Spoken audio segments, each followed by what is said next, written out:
I would now like to introduce today's presenters. Amy Fong, partner, leads Everest Group's sourcing and vendor management practice.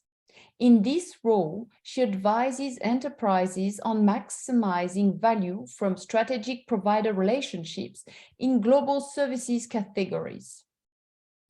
Sakshi Garg, Vice President, is the global leader for Everest Group's location optimization practice and an expert in location and workforce strategy topics. She is a trusted advisor to clients in the areas of location portfolio optimization, talent strategy, and GBS model strategy. Parul Jain, Vice President, leads the firm's locations and workforce advisory practice. She has extensive experience in advising Fortune 500 firms on workforce transformation, location selection, talent model redesign, vendor strategy, peer benchmarking, go-to-market strategy, and more. And with that, I would like to turn things over to Amy. Hi, everyone. Welcome. Thank you for joining us today. We are very excited to bring this topic. This is a joint webinar between our sourcing and vendor management team and our global sourcing team that covers locations. And so we're going to start by talking about the top 5 trends we see in locations and workforce strategy.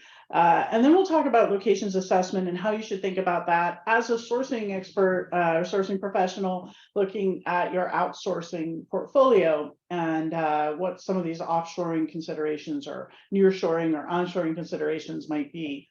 And we'll open it up in the end. Hopefully we'll have enough time to do some Q&A as well as address some of the questions that came in before the webinar. So thank you for joining. With that, I'm going to turn it over to my colleague Parul, who will talk about some of the 5 key mega trends that we're seeing right now. Thanks, Amy. So nowadays, most of the client conversations we get into, we either start with or end with discussing about the macroeconomic and the recessionary sentiments and how would that impact, say, the global services workforce or location strategy for them.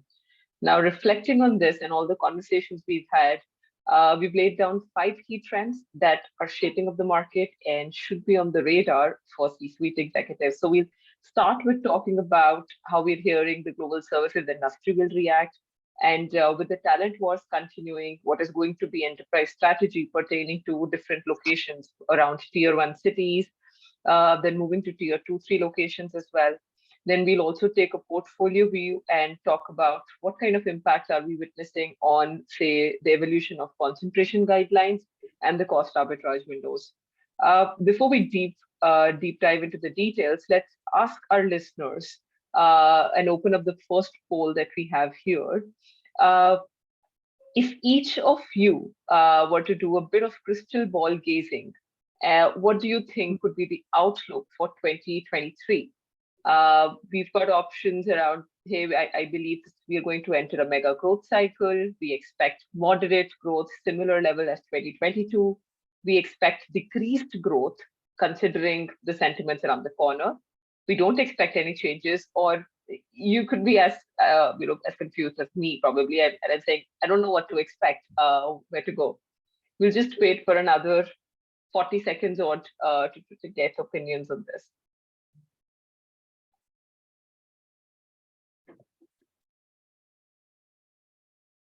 I see all options kind of having good participation, although there are some clear winners in most, and I won't release the results yet, but it seems like we have our verdict. Most of the audience feels this fair kind of an optimism in the group that I see here, that we see moderate growth, similar levels as 2022, about 44% of the audience believes that way. Then there's also a kind of a segment in the audience that believes there might be some decrease in growth or deceleration, not exact.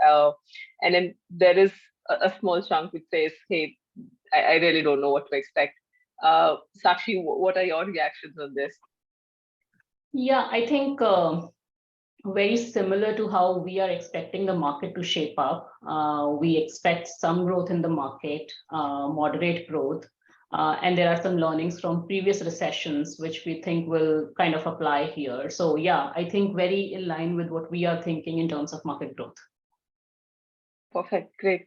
So with that, let's get into some of our analysis that we want to share with the audience today. And the first one talks about the overall impact of the impending recessionary sentiment on the global services industry. Now, most of the economic indicators, they're indicating that we are almost on a slow march to recession. Inflation has been high globally across the major markets. Europe, US is kind of going at a 40-year high inflation rate. Real GDP has contracted for 2 quarters straight now. Treasury yields have seen high volatility. Interest rates have been hiked, and all of this combined, we see that the recessionary clouds are just gathering in. At the same time, the talent wars don't seem to end, despite we are seeing large tech companies, financial services companies taking cautious measures regarding hiring and growth. Now, the interesting part also is that there's a meaningful section of firms in the industry who are continuing with their hiring plans, and they're not changing their stance there. Now, despite all of this, we see a lot of high wage inflation and attrition. Now, this wage inflation is also transpiring into margin pressures, keeping the sourcing managers awake at night. Now, let's take a look at the hardcore data that we have. And what we've done is we've plotted the GDP growth of 48 major economies, along with the growth of the IT BPS industry on the next slide. And what we see here, and we've done this for the last 3-4 years, starting 2017, we see that historically the IT/BP services market has closely followed the GDP trend. Even during economic downturns, we see that our outsourcing, offshoring increased given the underlying need for cost optimization. However, since almost a year, there seems to be a unique disconnect. Usually what we see is that recession comes hand in hand with high unemployment. However, for the first time ever, we see that the demand is outstripping the talent supply, as in the number of vacancies is expected to sustain and continue. Now, this unique situation makes us believe that the impact on global services industry will also not be as severe. So as we move further to talk about the growth that we've seen in the global services industry in terms of revenue and headcount, we see that 2021 was a phenomenal year with record growth and multiple reasons attributing to it: rollout of COVID vaccine, a lot of investments on tech, talent side, all kind of contributing to this growth. 2022 is almost closing as a bumper year, and the outlook for 2023 also remains positive. Now, peeling the onion a bit further, let's take a look at the growth in terms of delivery center setups. So similar to the headcount and the revenue story, 2021 witnessed a rise in the number of new offshore, nearshore centers across the globe. And you see that growth happening across regions, across sourcing models as well. Now, countries changing their approach towards containment of COVID-19 that happened almost in end of 2021. We saw that contributed to the rise in number of new centers. And interestingly, the greater comfort and ease of operating from a remote working environment that also prompted a lot of enterprises to open more delivery centers in offshore geographies, particularly APAC. In terms of the sourcing models, we see both the models continuing to grow in terms of absolute numbers. Amy, question, how do you think this breaks down for sourcing leaders? Yeah, I think this is really important. One of the reasons we're doing this specific webinar and topic on locations for sourcing is that sourcing companies tend to rely a lot on the APAC region, and what we've been seeing over the last few years or the last few months, I should say, is that the talent and attrition challenges have driven people to look in other areas, offshore, nearshore. I think what we see specifically in APAC, it's still heavily relied upon, especially India and Philippines. But we're getting more and more questions about looking at various different areas, even though we see, APAC will still be a high proportion, but what about these other locations, various European and, America's locations that, as you can see in this data, are increasing slightly over time. Well, the Americas is, Europe not as much right now. I agree. I think that's also when you talk about growth across different regions, it's a good segue into the next trend that we want to talk about, as in while the growth is happening on all fronts, if we kind of do a little bit of more detailed examination, we realize that tier 1 cities have had the most profound impact, and in the terms of more attention, more new center setups that we saw. That also resulted in higher attrition, more congestion in the market. What we've done here is taken a look at the top 7 locations for tech talent and tried to capture a mix of lagging and leading indicators. So starting left to right, what you see is an arrow indicating the growth of the industry, the tech talent in that particular location. The man with 4 arrows indicates the attrition rates that have been prevalent in these locations, and the man with circles or halos around them that indicates the unmet demand. And the way we've calculated that is we can see that the percentage of overall supply that's available. And then the last rectangle, we basically talk about the total stock of talent that's available. Now, on 2 revelations which really stood out for me when I looked at this analysis. One, that limited supply of talent kind of continues to be an all-pervasive, a global problem, although there are some local nuances spread out across different regions. India stands out, witnessing the highest growth despite being completely red in terms of attrition and unmet demand. So talking to the first point around more belief, more growth sentiment in APAC region, and this is all despite the actual reality that we see around high attrition, more issues in basically turning time around hiring talent, etc. Sakshi, question to you. In your experience, how are companies managing this high attrition, high demand talent situation? Is there a method to all of this madness? Thanks, Parul. I think if you move to the next slide, recently we have been very closely looking at how employee satisfaction is impacted based on the various EVP levers that are available to enterprises. And we've run this analysis in the US, we have done this in India, Philippines, and Poland, 4 key markets where we have run the analysis.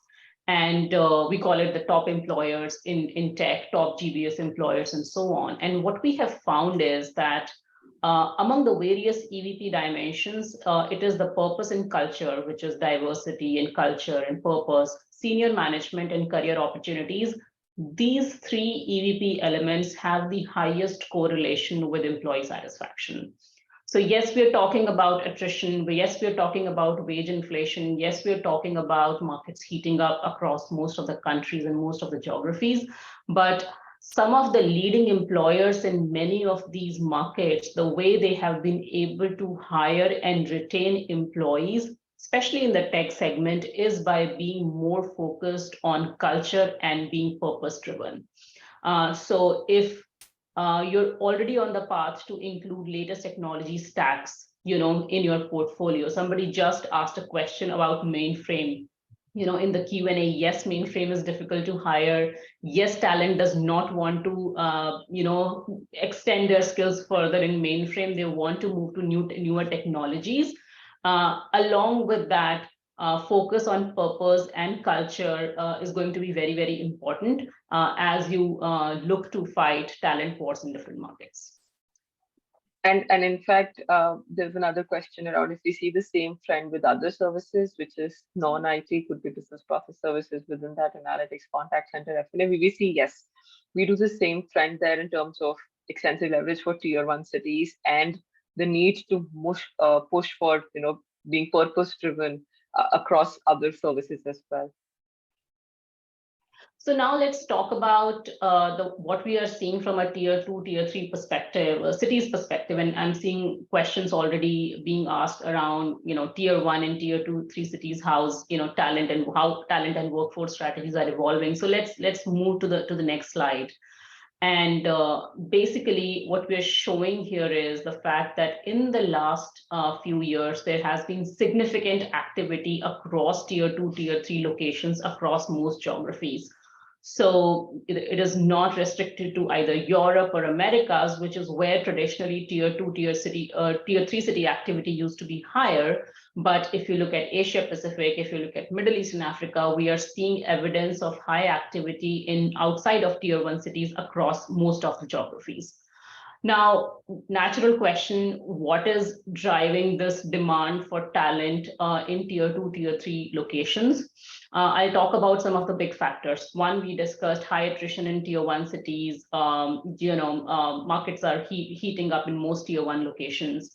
Number two, COVID-19 has been, a big enabler of this, as in many countries, talent has migrated to tier 2 and tier 3 locations, and now these locations are becoming more and more viable to set up scale centers, to set up, maybe satellite centers. So that has also helped in the growth of tier 2 and tier 3 locations. Thirdly, government incentives. Many governments across the globe are giving attractive incentives to investors to, scale their presence in tier 2 and tier 3 cities. And lastly, I think buyers of services are more comfortable now in a non-tier 1, non-office based environment after the pandemic, as they have experienced that the delivery does not really get impacted if the person delivering the services is not based in a Bangalore or in a Krakow or in another tier 1 location. So these are the reasons why we are seeing increased interest in tier 2 and tier 3 cities. If you move to the other slide, next slide, we'll see there is actually, difference in attrition rates between tier 1 and tier 2 cities. So you will see across the board at least 3 to 4 percentage point difference in attrition rate between a tier 1 and tier 2 city. And I think everyone on this webinar knows how hard it is right now to attract talent and then retain it. So any decline in attrition, I think is welcome at this point. So that's obviously another big reason. Let's move to the next slide, where I really wanted to talk about a little bit about India, because we are seeing something which we have not really seen in the last 7 to 8 years. The trend in prominence of tier 2, tier 3 locations used to be very significant in Europe, where in Poland, in Romania, in Czech Republic, etc., you would see tier 2, tier 3 cities already on the global services map and becoming preferred choices. The trend was a little bit muted in India, if we say a 7 to 10 years time horizon. But now there is tremendous interest in tier 2 and tier 3 locations within India. And there are plenty of options available. We did some analysis on about 10, 15 odd cities in India, and we're showing you some snapshot of the attractive choices. Again, depending on what you want, what your needs are, what kind of risk you're trying to diversify, what type of talent you're trying to get, and what is the cost profile that you're looking at, any of these cities could be attractive for your needs. Let me ask Amy to connect this back to what sourcing leaders can do. So Amy, how can sourcing leaders tap into this important market trend of tier 2 and tier 3 cities? Yeah, thanks, Sakshi. This is another area where I think it's really important as a sourcing professional that you're aware of, the various tiers of cities, the cost factors, all of the other drivers around talent. I think there's a couple ways that you can think about this if you have a portfolio of outsourced providers that you're managing. One is to look within those existing providers and say, what other locations are options for us? There's a question here about the hybrid model and whether companies are open for a remote workforce. From our conversations with buyers of services, yes, most of them are. They have already transitioned to the point where they have a hybrid or a remote workforce at their service providers. So that opens up that option if you're one of those companies that's open to that, to look within your current providers. And I also think you can look at what changes you might want to make to your portfolio. We'll talk about portfolio strategy when we get towards the end of this, about how we implement some of these ideas. But definitely, if you're in a talent shortage or you feel like there's a lot of pricing pressure on you, looking at other cities outside of the main cities, especially in India, is a great tactic to use in your toolbox. Thanks, Amy. Great points. And I think the discussion around portfolio will be very useful for the audience. Let's talk about the fourth mega trend, which is around concentration risk guidelines and how they have evolved post-COVID. So again, we can move to the next slide. This is definitely a topic of interest for most sourcing stakeholders, whether you're looking at internal model or external models. And often I'm sure you're being asked a question around concentration risk. Now, what we have seen in general is that the concentration risk guidelines are relaxing. Now, organizations have different ways of looking at concentration risk guidelines. They do vary from company to company. So we are not providing you some formulas and metrics that you can take internally. I think it really varies from one organization to another. And there is no golden rule for assessing, or defining concentration risk. The guidelines we are showing here are based on our discussions with, leading and mature adopters of the model.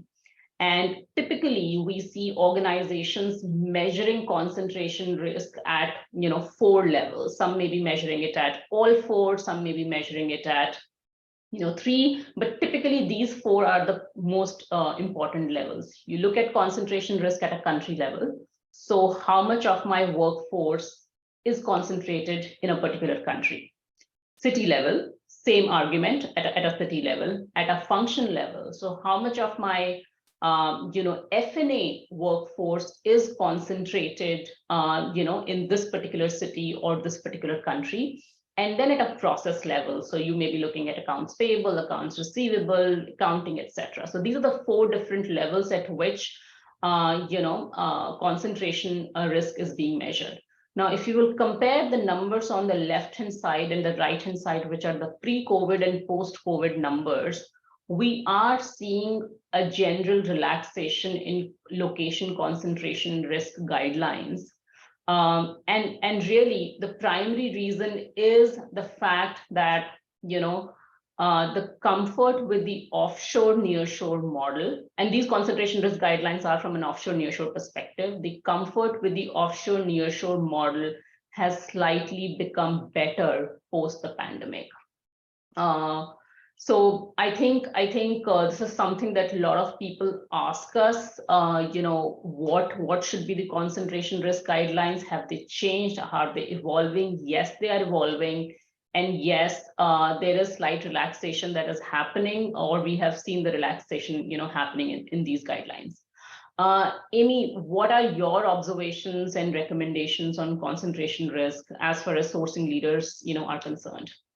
Yeah, so I think sourcing has to look at risk in a variety of different parameters, right? We have supplier level risk, we have supply base risk, we have geopolitical risk, location risk, which we're talking about here. So I think if we look across I think your comment here on the slide, one thing that sourcing has gotten better at and more attentive to is looking at supplier level risk and individual providers, as well as understanding that we are a global network and we're very impacted across different regions and countries when something happens, whereas we might have just looked within, one geographical location. We understand that, COVID hit the world at essentially the same time and no place was really safe.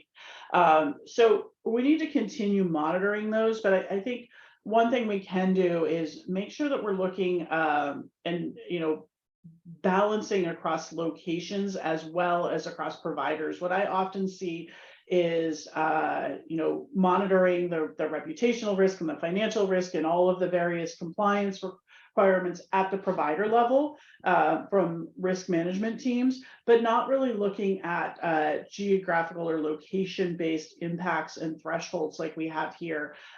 There's a lot of tools that do that in the supply chain when you have physical product and everything's coming out of one region in China. But I think a lot of companies tend to overlook that or focus more on the direct side and not look as much at their service providers and what the impacts are in the city. So when we talk about concentration risk thresholds like this, there's a locations parameter as well as a provider and other parameters that I think are important.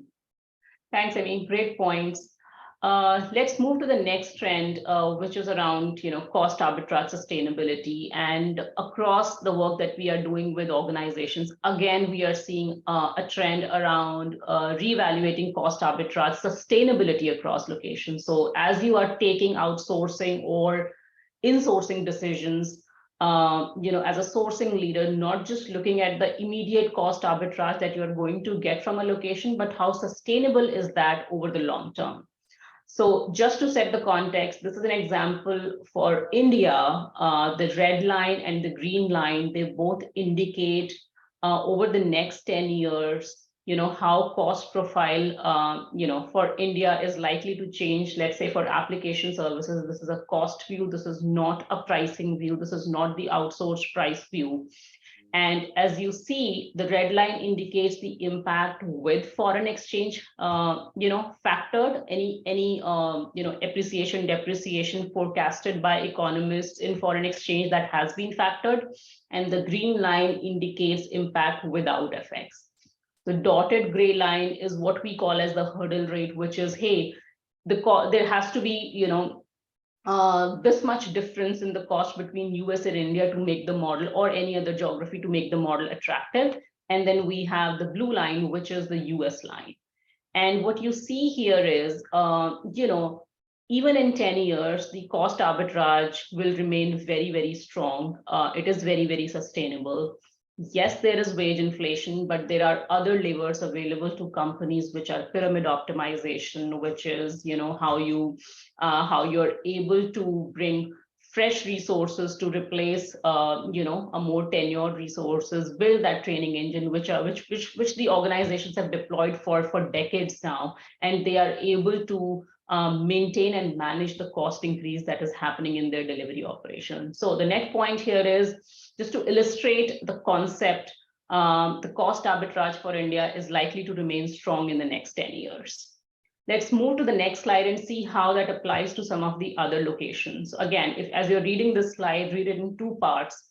First part is US, India, Philippines, and Mexico. So locations typically that we use to support US.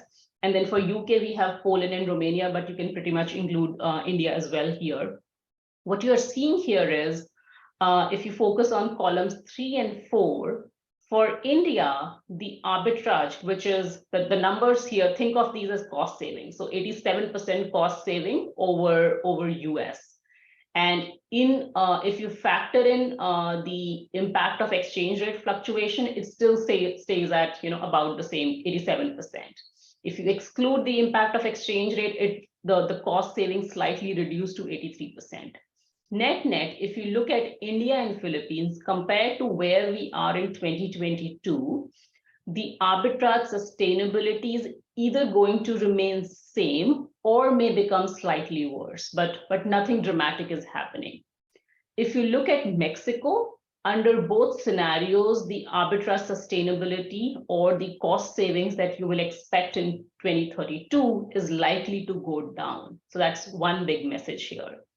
If you look at Poland and Romania, the answer varies very significantly depending on whether you're factoring the impact of exchange rate or you're not factoring the impact of exchange rate. So in one scenario, which is 55%, it goes to 65%, which means savings are likely to become better. And in the other scenario, 55% goes to 50%, which means savings are likely to become worse. So they're going to reduce from 55 to 50. Net, the point we're trying to make here is, as you are looking at cost savings in your outsourcing deals and the arbitrage, also factor in arbitrage sustainability over a longer term period. We are illustrating this with a 10-year time horizon. Again, the currency forecast is as good as it can be here, but do not take a short-term view, take a 3-year view, take a 5-year view as you're looking at arbitrage sustainability or cost arbitrage when looking at outsourcing deals. So that's really the key point here. Let's move to the next section, which is what we have been teeing up since the beginning, which is around how should your location assessment approach evolve for your outsourcing portfolio. And Amy did talk about a couple of things which she has seen are typically missing in how organizations are looking at their outsourcing portfolio. They do a good job, of looking at the suppliers, but how well are you thinking about your overall locations portfolio in an outsourcing context? And that's what Amy is going to talk about next. Amy, over to you. Thank you, Sakshi. So the first thing we're going to do is open up a poll here, another one. What I would like to know is what factors lead you to alter the locations mix in your outsourcing portfolio. You can check all that apply. I would think that most of you have more than at least one of these, hopefully more than one. But this is you individually as well as the advice you're working with your stakeholders, the decisions that the leadership team is making in your organization. And we'll just give this a few seconds for everyone to answer because there's a number of different options here. I'll just read through them as we wait. Achieving savings through labor arbitrage, cost optimization, location concentration risks, talent accessibility and talent portfolio scalability, specialist skills, as well as time zone coverage and language coverage. All right, and I think we're starting to get to a quorum here. There's a lot of people on, so it takes a few minutes today. The bars are almost changing, like it's like a stem-sex kind of a thing. You see so much of up and down happening. Exactly.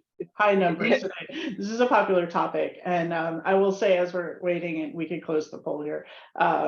I appreciate all of the questions that are coming in. We'll try to get to those as we go, and at the end, and then after as well. So really interesting results here. I guess we're not really surprised to see that talent accessibility is 74% of you. That's a high percentage, and given what we've gone through in the last 6 months or 12 months or 2022 really being a difficult year of attrition and hard to access the skills and the talent that we need, I'm not at all surprised to see that. Cost optimization and labor arbitrage are kind of the tried and true, right? That's the reason companies went offshore in the first place. It started out as a labor arbitrage play. I think many of us know now that it's much more than labor arbitrage, and finding access to talent and specialists is really important as well. And we rely on offshore locations for a lot more than just cheap labor, but certainly that still comes into play, as you saw from some of those numbers earlier. All right, so let's jump into some of the factors around the parameters when we're talking about portfolio strategy. So I want to talk a little bit about how we take the information that Sakshi and Parul just shared, which is great.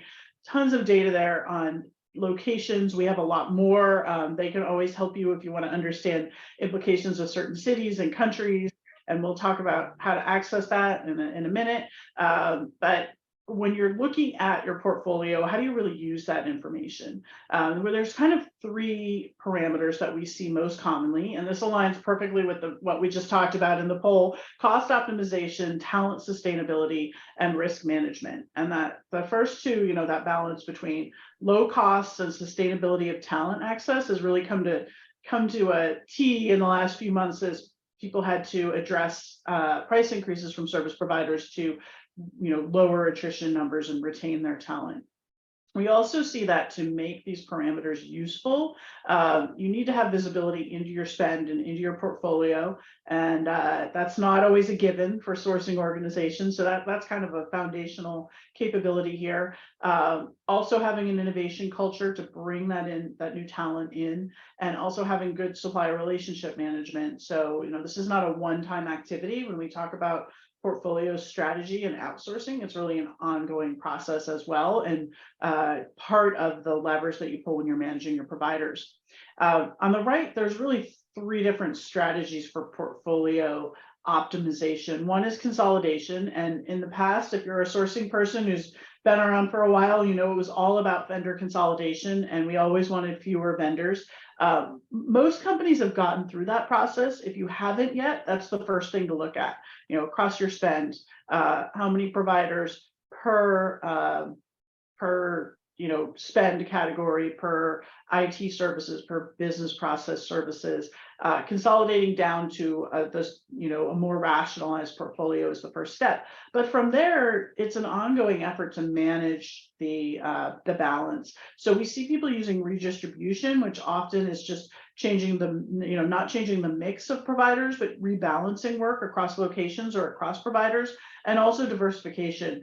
Once you get to a certain point and you are having trouble accessing some of the really high demand skills, often we're seeing specialists come in, new locations from existing providers or from new providers, or different ways to access talent, access new skills, or maybe diversify that risk as well. We can go on to the next slide and we'll go into some of these in a little bit more detail. So I'm going to talk about some of the tactics that we see specifically organizations using to optimize their portfolio. The first one is really cost benchmarking and optimizing the cost structure, prioritizing and quantifying potential savings.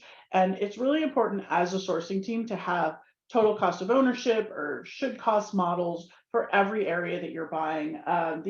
The one thing to understand in outsourced services is that different types of services have a different structure of costs. So the margin for onshore or offshore, the cost of facilities, the margin for IT services versus different parts of business process services or different aspects are all different. It's important to understand what those models look like, or what those structures are, how much of that is external, how much of that is internal to the provider, and to be able to compare so that you understand when you're given the provider comes and says, we need to raise wages by 10% to retain people. Well, what does that really translate into in costs? It's not 10%. So that's an important factor, and it's in that number of what it does translate into. It's going to be different depending on the provider, the location, the services that you're buying.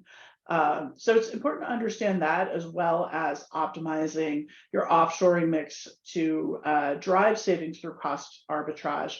So we do see organizations using offshore locations still to drive labor arbitrage. Obviously, that's not left the picture. It's just not the only factor anymore. The question, I saw a question about, onshore versus offshore. Do we see more onshoring? Not necessarily, and I'd love to hear Sakshi and Parul's view on that from a broader perspective. But in my experience, the companies that we work with from a sourcing team perspective have been increasing offshoring continuously throughout all of this.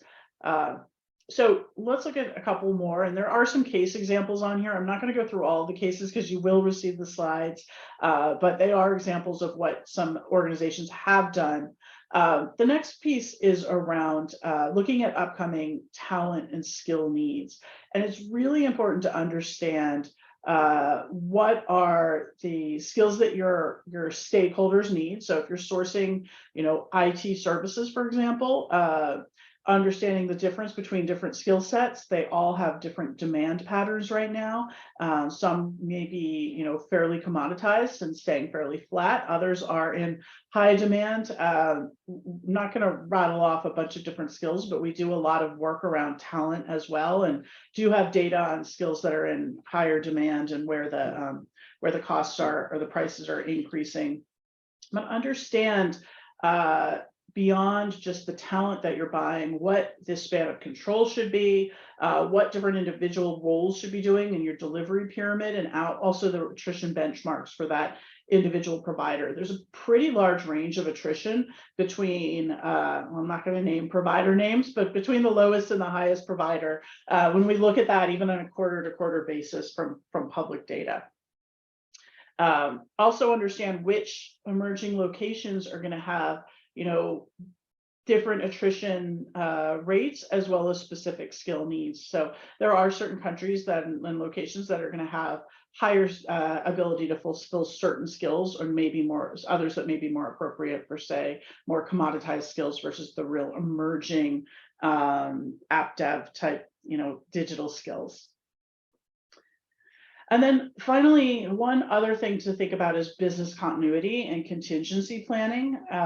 As you're looking and evaluating locations across, different location concentration across different delivery centers, going back to that risk factors, understand what the risks are in different countries, understand which countries are represented in your portfolio right now. We look at geopolitical risk, macroeconomic risk, legal risk, how easy it is to do business, safety and security, infrastructure. I think we could probably, most of us right now, pick out certain countries that are higher than others in each of those types of risk. There is no one perfect location, right? But balancing all of those is really important. And regardless of the risk ratings that you identify, you still need to have some kind of business continuity plan and a mitigation plan. And that's actually probably the biggest place I see gaps. I see plenty of people come up with a assessment of where their risks are, but do you have a mitigation plan or a response plan, contingencies if one of those risks actually emerges? And that's easy to talk about, but really hard to have ready to go and ready to implement. So the next step after all of this, after you think through all of this, what we see organizations doing for their portfolios is developing control ratios. And there's some examples here. Again, like Sakshi said earlier, we're not going to prescribe any one control ratio. We often say that like percentage of outsourcing and percentage of offshoring is more religion than science. You feel one way about it as a leadership team, and that's the strategy that you set in place, and then you build control ratios to help people adhere to that strategy on a daily basis. So what that means is you might say, we don't want more than 70% of our spend outsourced. Well, as you make decisions, that is a guidepost or guardrail that members of the team need to adhere to. And something else would be, no more than 50% of spend managed offshore. Now, I know companies that say 90%, and I know companies that say 10%. Neither is necessarily wrong. Those are just different business models, right? So as a leadership team, agreeing to what the strategies are and then setting the control ratios within that so that they can, so that individuals can follow that strategy is really, really important. This is really where the rubber meets the road, and on the ground, people are making decisions within each category. Part of sourcing's role, part of what a procurement function does, is look across the organization, across all the suppliers, spend across different business units and functions, and make sure that, or look at that big picture, make sure that there's a strategy across. Most people are looking within their function or their budget, and they're not looking across all these providers. So what often will happen is that you have one common provider or one location that gets over concentrated or under leveraged because different stakeholders and budget holders are using them in ways that aren't really collaborated. So that's part of our role as a procurement function. That's what category management really is about. And I think it's really important for us to kind of seize that role and make it easy to implement as well. So with that, I know we have a lot more on portfolio strategy. We've done some webinars on that. So if that's an area you want to deep dive into as a sourcing person, we're always happy to talk about it more. But for now, I want to jump back to the locations topic and have Sakshi talk for just a second about an offer that we'll make. Sure, Amy. So the offer for buy-side enterprises who have joined today's webinar is that if you have any of these 3 locations in your portfolio, the list on the right, or if you're planning to expand into any of these locations for the functions that we have mentioned on the left, the list is on the right, we will be able to provide you with a complimentary comparative assessment of these locations on parameters like talent, cost, and risk. And you should have the link to provide your submission of city and function in the chat. And using that, you can enter your preference, and somebody from our team will be in contact with you to set up some time where we will walk you through the comparative assessment of the locations and functions of your choice. And this offer is for the buy-side enterprises in the call today. All right, thanks. And I do encourage people to take advantage of that. If you are a sourcing person or in a GBS organization or just anyone who's buying services, outsourced services, the information that the talent and locations teams have is great. It's a great way to get a snapshot to enable your decision making. So let's talk about, I want to wrap up with some of the key success factors that we've seen in the market.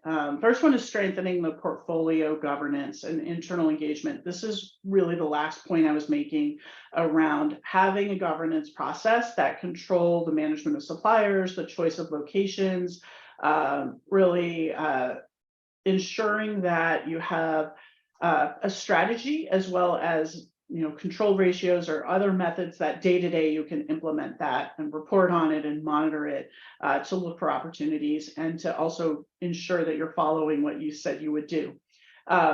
Work as a sourcing organization to overcome your stakeholder reluctance to change. This can be tricky, right? Often the stakeholders that we work with are very loyal to their existing providers or their locations, and when there's reason to look elsewhere, it's hard to get that conversation started. So I really encourage people just to engage very early in the portfolio planning process to bring information to stakeholders to help them to make better decisions. That's what we help people do at Everest Group. We help your stakeholders make better decisions. So we are happy to have conversations jointly with, say, sourcing people and their IT stakeholders to understand different parameters of locations, different providers, all of that. Also ensure that there's top-down communication. So it's not just a procurement project. None of this, as most of us in sourcing know, sourcing doesn't actually make the decisions. We help people make better decisions. So this should not be just a procurement strategy. Control ratios are not something that the sourcing team puts out. It's something that the leadership team, the executive team decides on, and we help to implement. We bring the information to make those decisions. We're not gatekeepers, we're enablers of a strategy.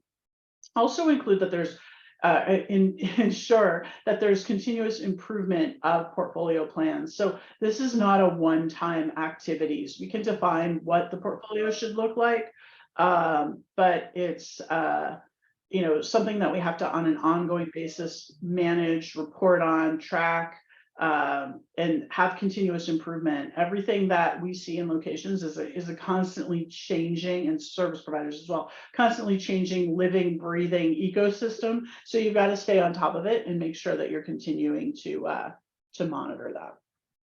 And so with that, I'm going to turn it over. We're going to open this up for questions. We have a few minutes left, and Sakshi, I'll let you decide who gets the questions. What we're going to take. Sure. Thanks, Amy. So before I pick up the questions from the Q&A, there are several questions on one particular slide where we showed list of tier 2, tier 3 cities which were seeing a lot of activity. So I wanted to provide some additional color on that slide, and you all will receive the text, so you will be able to connect the dots. All tier 1 locations were excluded from that slide. So you won't see a Bangalore, you won't see a Krakow, you won't see a Johannesburg, Cape Town, etc.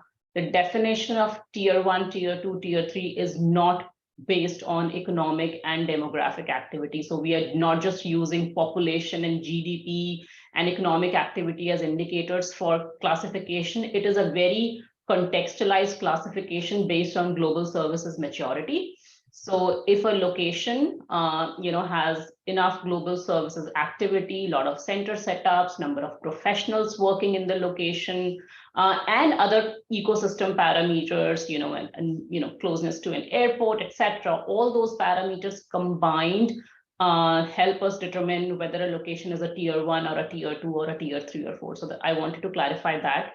There were questions like Cairo was not there, South Africa was not there. Those are the Cairo and Cape Town and Johannesburg will be tier 1 locations, hence they were not on the slide.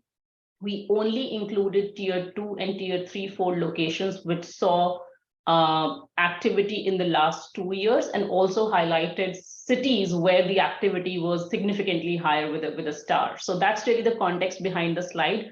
We are not saying the cities or countries that are not mentioned on the slide, it does not mean that they were not seeing activity. For the purpose of this discussion, we wanted to highlight those tier 2, 3, 4 gems, which probably are not on radar of a lot of you, but probably should be. So that was the intention behind that slide.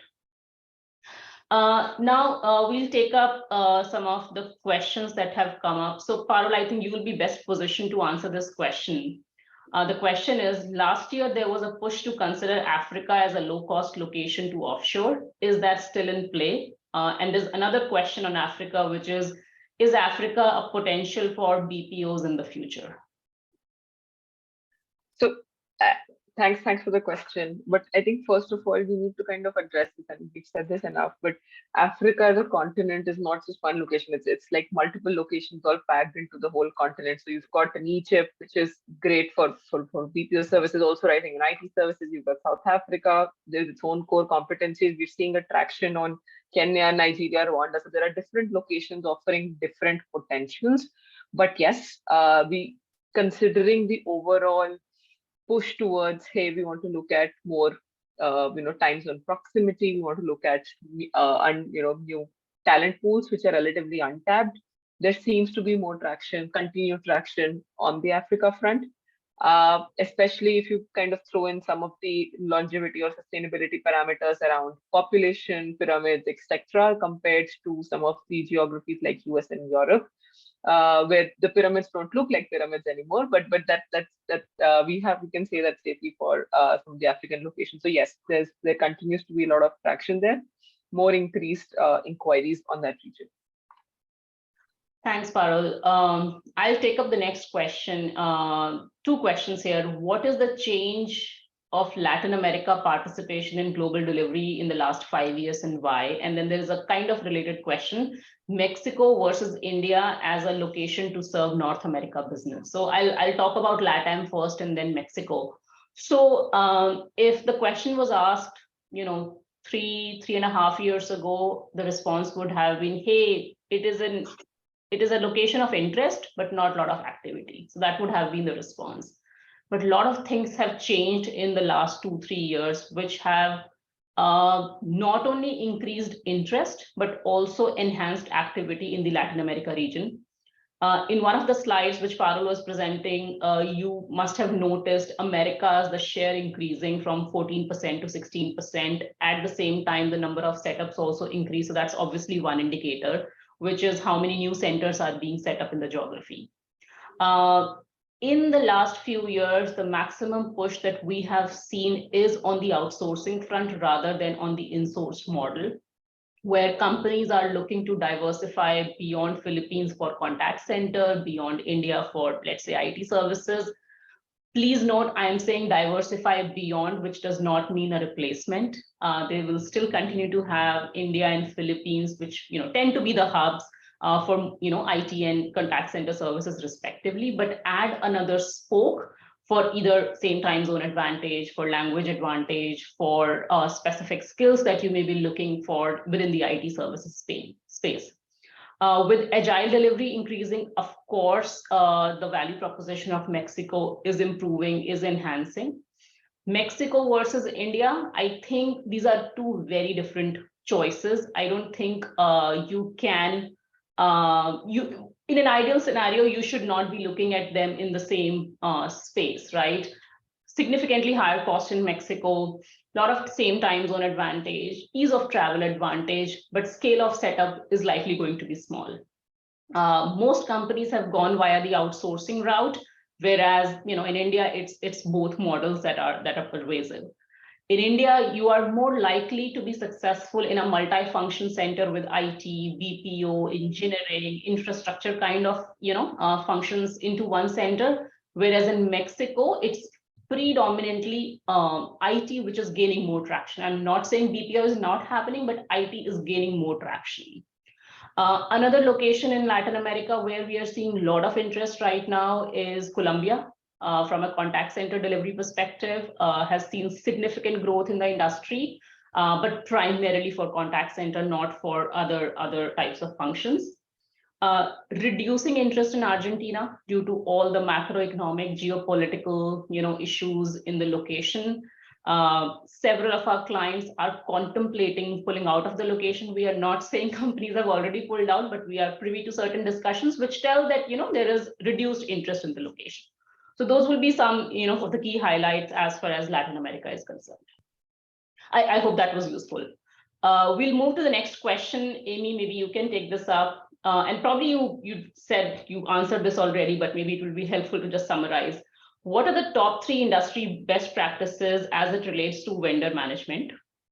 From the perspective of business continuity and risk mitigation, is it a best practice to have multiple vendors working in the same operational area, or have a single vendor? I think that's the part. Yeah. So I see a couple. Amy, let me add on another question that's there in the live chat. So there's a question around, if you outsource, how much should you tie to one provider? So I think that's also related to the answer that you're going to give. Yeah, I saw that one, and I was about to actually say that, because I think they're all kind of interconnected.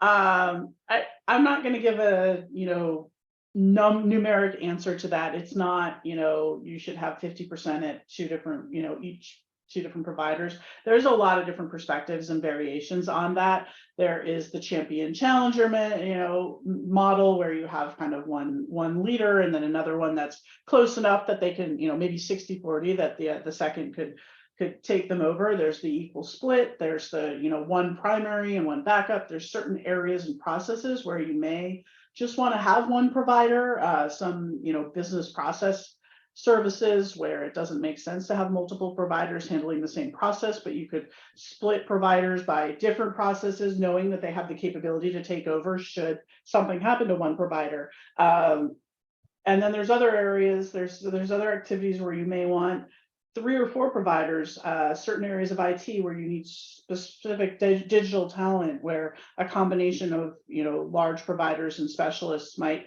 get you what you need, and the work is such that it can be split out across different providers. So there's no magic number. I think part of what dictates that is the type of work that they're doing and how it's delivered, as well as the capabilities of the provider, the risk factors that you're looking at. So we have multi-hour conversations with our clients trying to figure out what's right for them specifically. There's no magic number there, unfortunately.